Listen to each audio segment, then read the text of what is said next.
రానున్న రోజుల్లో వైజాగ్ బీచ్ ఏ విధంగా ఉంటుందన్నది ఒక నిదర్శనం ఈ ప్రదర్శన.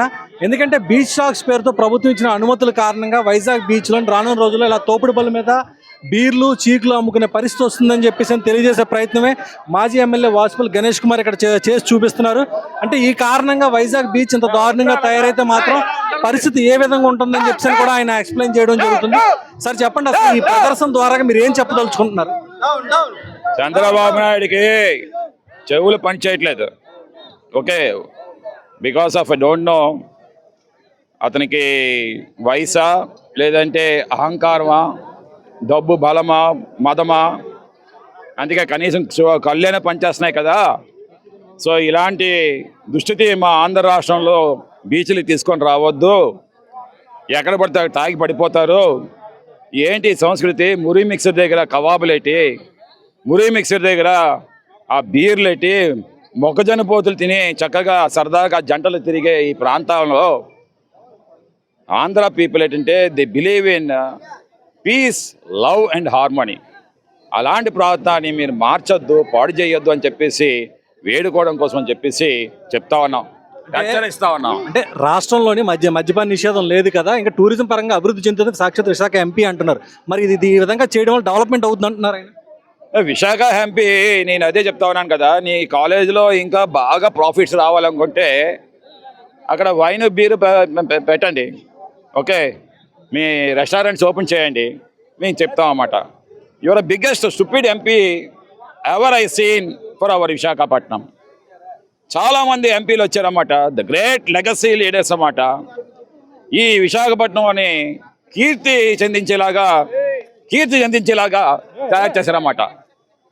అలాంటి ఈ విశాఖపట్నాన్ని పాడు చేస్తావు అన్నాడు ఈ భరత్ అన్నమాట. ఏమంటాడు? ఎవరు తాగట్లేదా? తాగితే ఇట్స్ అ ప్రైవసీ థింగ్. 4 గోడల మధ్యన ఎంతో పనులు చేస్తాం, అలా ఓపెన్గా చేస్తారా? ఇంకేమైనా చేస్తారా? బిక్నీలు అవన్నీ స్టార్ట్ చేయిస్తారు ఇక్కడ ఈ ప్రాంతంలోని. చాలా అడుగుతాం అన్నమాట.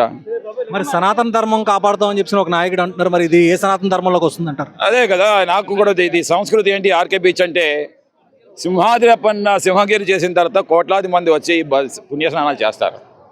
ప్రతి పౌర్ణమికి ఇక్కడ వచ్చి పుణ్యస్నానాలు చేస్తారు. ఏదైతే శివరాత్రికి వచ్చి ఆ సుబ్బరామరెడ్డి పుణ్యమా అని చెప్పి కోట్ల లింగాలు ఇక్కడేమో ప్రతిష్ఠ చేసి ఆ మరుసటి రోజు స్నానాలు ఆచరిస్తుంటారు మనం. అలాంటి ప్రాంతాన్ని ఏమో ఈరోజు బీర్లతో ఒకే ప్రాంతాన్ని అపశృతి చేస్తూ ఉన్నారన్నమాట.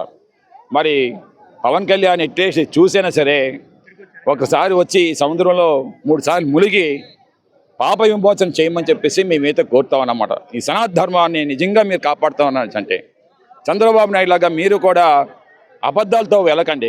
ఎందుకంటే అతను ఏమంటారంటే ఒకసారి సెల్ఫ్ ఫైనాన్స్ అమరావతి అంటారు, ఇప్పుడేమో అప్పులు తీసుకొని వస్తున్నారు. సంపద సృష్టి అంటారు, 3,55,000 కోట్ల రూపాయలేమో ఈ 2 సంవత్సరాలు అప్పు తీసుకొని వచ్చారు. ఎక్కడ పెట్టావు అయ్యా డబ్బు? 3,55,000 కోట్లు.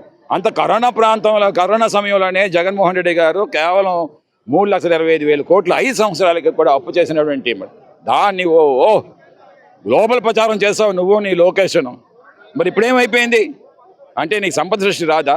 బీర్లు అమ్ముకుంటేనే సంపద సృష్టి? ఆ బీచ్ల్లో బీర్లు అమ్ముకుంటేనే మీ సంపద సృష్టి? మేము అడ్డుకుంటామన్నాం. మహిళా లోకంతో మేము ఉంటామన్నమాట. ఈరోజు మీరేమో డ్రింక్ అండ్ డ్రైవ్ పట్టుకుంటారు. ఇదే ప్రాంతంలో బీర్ తాగేసి ఎలా వెళ్తాడు? కారులో వెళ్తాడా? ప్రతి ఒక్క డ్రైవర్ ఉంటాడా? బైక్ మీద వెళ్తాడు. డ్రింక్ అండ్ డ్రైవ్ కేసు పెడతావా? లేదంటే నేనే తాగించని చెప్పేసి వదిలేస్తావా? సర్టిఫికేట్ చేయండి, వాళ్ళకి ఒక సర్టిఫికేట్ ఇవ్వండి, ఇక్కడ తాగాడని చెప్పేసి యాక్షన్ చేస్తాడు. యాక్షన్ చేస్తే నా వల్లే చచ్చిపోయాడు, అతనికి ఏమీ కేసు పెట్టదని చెప్తారా? ఎఫ్ఐఆర్ లాట్ చేయదంటారా? What this? ప్రభుత్వం సంపద సృష్టించడం చేతకాక ఇలా బీచ్ రోడ్లు మద్యం షాపులకి పర్మిషన్ అనుకుంటున్నాం. సంపద సృష్టి చేతకాక, అమ్మఒడికి డబ్బులు లేక ఈరోజు నానబుడ్డి అమ్మి డబ్బు చేకూర్చుకుంటున్నారు ఈ చంద్రబాబు నాయుడు అని చెప్పి చూపిస్తా ఉన్నాం లోకానికి. మొత్తం మీద రానున్న రోజుల్లో వైజాగ్ బీచ్ లో ఇక బీర్లు చీకులు కనబడతాయని చెప్పేసి అని మాజీ ఎమ్మెల్యే వాసుపల్లి గణేష్ కుమార్ చూపించే ప్రయత్నం చేశారు. అదేవిధంగా ఈ బీచ్ షాక్స్ కారణంగా అంటే చిన్నపాటి రెస్టారెంట్లు బీచ్ రోడ్లోని బీచ్లో అక్కడక్కడ ఏర్పాటు చేయడం కారణంగా మద్యపానం ఎక్కువ అవుతుంది, ప్రమాదాలు కూడా ఎక్కువ అవుతాయి, అలాగే నేరాలు కూడా ఎక్కువ జరుగుతాయని చెప్పేసి అని వాళ్ళు ప్రధానంగా వైఎస్ఆర్ కాంగ్రెస్ పార్టీ ఆరోపిస్తుంది. అందుకనే దీన్ని ఎట్టి పరిస్థితుల్లో కూడా అనుమతి ఇవ్వకూడదంటే అయితే ఇప్పటికే ప్రభుత్వం అనుమతి ఇచ్చేసింది. కానీ ఇది పూర్తి స్థాయిలో ఇంకా అమలు చేయడానికి ఇంకా విధి విధానాలన్నీ రూపొందిస్తున్నారు. రానున్న రోజులు ఇవి అమలు కాబోతున్నాయి. అయితే మాత్రం వీటిని ఎట్టి పరిస్థితుల్లో అడ్డుకుంటామని చెప్పేసి వైఎస్ఆర్ కాంగ్రెస్ పార్టీ నేతలు అంటున్నారు.